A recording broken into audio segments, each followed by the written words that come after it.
Welcome, my name is Max Hackman, and today we are going to check out the ProQuest all-subscribed content database.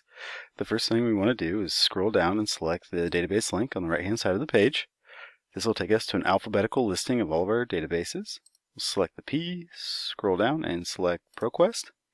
I've already logged in. If you have any trouble logging in, you can reach out to us through chat or email. You can also contact us through the library phone number as well. We can help you out right away. Once you get in here, the easiest way to search is right here with the search box. We're going to do a search on Florida. As you can see, it will help you out. Actually, we'll do Floridian. How about that? So, oops. All right, it's searching there. If you have any issues with that, the keyword help there is a big bonus. So make sure you look at those suggestions. Let's go ahead and use some of these limiters here on the side. We have over 5,000 results, so let's kind of narrow that down a little bit. All right, now we're down to 76 results, which is much more manageable. You can also modify your search over here. You can see recent searches as well. Once you kind of scroll down, you can see some more limiters over here on the side.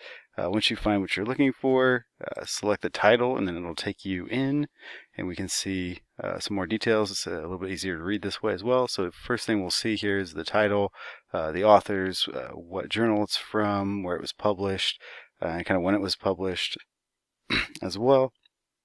We can scroll down, we can see who's cited it, related articles as well. You can also see the references and the abstract details. You can download this PDF as well. And then up here, I kind of jumped over it, the citation and the ability to download the PDF is also up here. If you have any questions, please reach out to us, and we're always happy to help.